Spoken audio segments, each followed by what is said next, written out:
bomb has completely changed for Link, thus changing how he plays in general. It all comes down to when and how you use the bomb for each matchup, as it can easily checkmate some characters in a ton of situations. It's a constant projectile that Link can play with and detonate at any time to keep the opponent guessing, unless they are holding it, in which case you can't detonate it. The bomb is generated at frame 17 from the moment you press down B. Detonating it takes 12 frames, and the explosion will only last for 2 frames. The bomb cannot be picked up if Link has already started detonating it though, and if the opponent picks it up on the same frame you begin to detonate it, you will actually blow it up while they are holding it. It can tank 60% damage, or be detonated if it touches fire while it's still. If there is an active hitbox on the bomb, it will block the fire attack, like Mario's fireball. This means that it's good if you Z-drop it immediately onto recoveries with fire. It also lasts for 30 seconds till it explodes, allowing you to use it as a projectile, trap, as pressure during close range, for ledge trapping, and even as a football during neutral together with your kicks and projectiles to hold stage control. And because it can be detonated at any time, it will always either condition shield or punish someone for not shielding. It also interacts really well with your own projectiles. If the bomb hits the opponent at 0%, it stuns them for roughly 14 frames, so it's going to be pretty hard to combo the bomb into the explosion, unless you of course detonate it early so that when it hits, you've already detonated it. But starting at around 60%, it'll start being easy to connect, as by then it'll do 19 frames of hit stun. If you do this at mid-distance, you'll be able to dash forward and forward throw, dash forward into grab starting around 90%, and even spin attack, starting at around 120%. The bomb has really good physics, so you can throw it downwards to have it bounce to potentially better positions, or Z-drop, and while it's moving, it'll also have a hitbox. Same goes for throwing it down. It's a constant hitbox as long as it's moving, and it'll always bounce 4 times. Once it hits once, the hitbox goes away. This becomes really good pressure if you use it in combination with space neutral air and mix in Z-drop neutral air as well, as if you Z-drop or throw the bomb down, it'll bounce once on the shield and then come down with a single hitbox. If they try jumping after the first bounce, it'll get interrupted. If the hitbox is blocked, it'll go away. And if you space with a preemptive neutral air, you'll also cover their jump out of shield option. If you see that the opponent jumps out of shield and gets hit by it, you can detonate it, and if they parry, you can also detonate it, while jumping away. Or just land with neutral air. After this pressure, you can also do retreating boomerangs. For more mix-ups, you can also short hop and space your sweet spot neutral air low on shield, so that when you land, it's basically safe, and throw out jabs, or even another aerial for pressure. And of course you can also easily cross up with neutral air, both with the sour spot and the sweet spot, and mix up your pressure even more. If you're daring and got nothing to lose, you can space the sweet spot neutral air and immediately up special to basically hit them trying to punish you, or throw the bomb first and then use up B. Keep in mind that the neutral air needs to be spaced at max range if you want to jab the opponent for being aggressive out of shield. If you miss space and get too close, the only realistic thing you'll be able to do is spot dodge or roll away. If you land with the sweet spot neutral air low on the shield, it'll be safe and you can either roll, spot dodge, spin attack, and even possibly jump. And if you cross it up, you can up tilt. Of course, if you space the sweet spot at neutral air, it'll become even safer and you can add pressure from long range.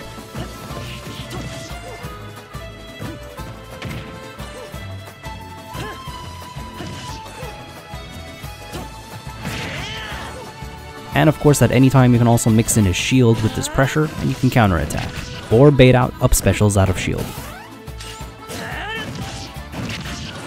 If you Z-drop the bomb and re-catch it while falling with the sour spot neutral air, you can connect it into the bomb explosion for a kill confirm.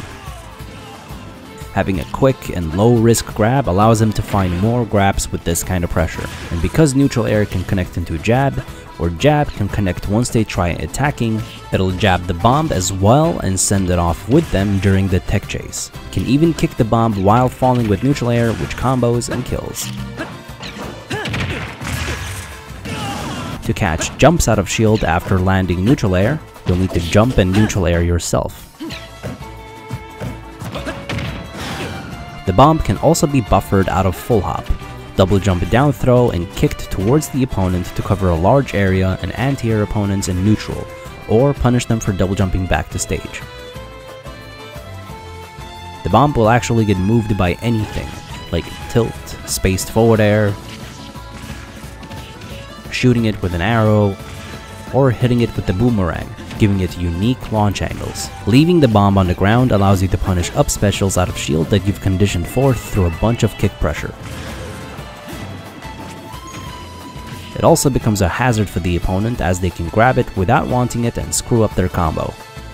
You can Z-drop the bomb out of shield, which will create a hitbox earliest at frame 4, since Z-dropping it is 1 frame. It's very hard to do since it needs to be timed perfectly, but if it's done right, you can connect this into a neutral air which re-grabs the bomb, and it could combo into the bomb itself. At low to mid percents, the strong hit of neutral air will also allow the bomb to reset the opponent, and combo into an arrow that covers all of the options. At around 90%, you can short hop, Z-drop, land with back air, and catch the bomb, throw it at them, and combo into a grab or jab, and even spin attack above 120%.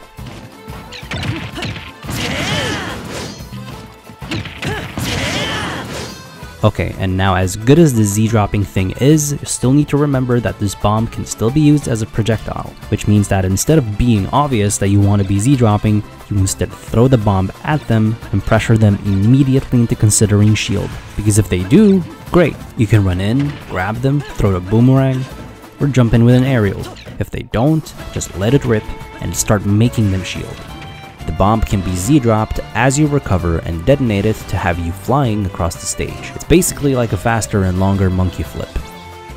The trick to pulling this off is to understand that Link can start Z-dropping the bomb while still holding it above his head.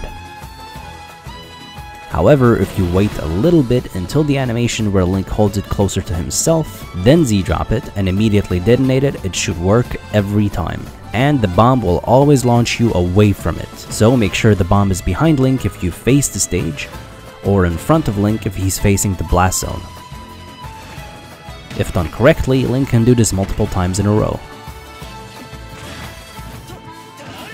He can even use the bomb during the ledge trapping phase. It can be thrown at the ledge so it covers regular get up attack, double jumps in, and ledge stalls. And even ledge jump. At this point, you can just calmly wait at higher percents for the bomb to hit them first, and then detonate it to kill them. And because the hitbox of the bomb stays active for roughly 3 seconds, the opponent can't keep stalling. This means that in this specific ledge trap, the opponent can only choose ledge roll, which Link has a very easy time covering by himself.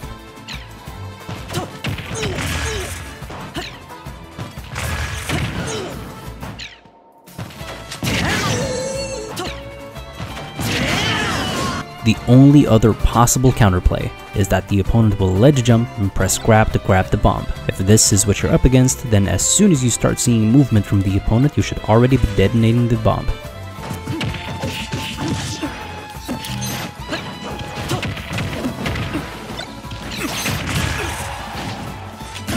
The bomb can also be used to get back from the ledge. If you press yourself back and immediately throw the bomb towards the edge, it'll bounce right behind them. Detonate it and tech to gain many more ledge options, and mix up how you get back to stage. This works on all stages. On some stages, however, you have to release the ledge and Z-drop immediately after, so that the bomb is dropped while it's still behind you.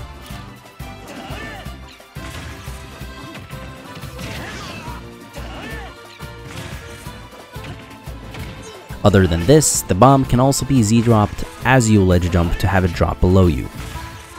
Most importantly, the bomb is for edge guarding, and because Link himself can easily punish air dodge, detonate it before they grab it, or before or after it gets reflected, it becomes incredibly hard to deal with. Some reflectors have to be timed perfectly to avoid it. This means that neutral air, jab, boomerang to forward air,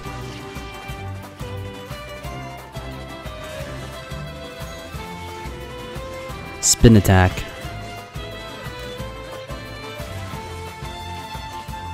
or forward throw now becomes his primary tools for starting an edgeguard, as you can easily throw the bomb after immediately to try edgeguarding and killing, giving forward throw just as much if not more potential than his other throws. While they are offstage, Link's projectiles and neutral air are amazing at edgeguarding by themselves, and are there to try exhausting the opponent's recovery options. And since you can also Z-drop neutral air and cover low recoveries or air dodges with down throw bomb, or high recoveries with up throw bomb, it makes Link an amazing edgeguarder. Staying above the opponent and Z-dropping the bomb to punish where they will inevitably recover is the best edgeguard so far. As not only can it punish someone below Link at earliest frame 15 with a large hitbox, but it also leads into an arrow. On top of this, it can also be Z-dropped to cover the 2 frame, and once it hits, it'll lead into the explosion as well. Now you might be thinking that this is easy to tech, but it's not, because Link can detonate it at any time, and if you try teching too early, you'll air dodge and die. The bomb will keep being experimented with and new discoveries will be made, of course, as we keep getting better at the game. So stay tuned for many more episodes on anything from how to specifically edgeguard certain matchups to more advanced techniques with the bomb. For more videos like this, please make sure you subscribe and hit the notification bell to receive constant knowledge on Smash Ultimate. Until next time.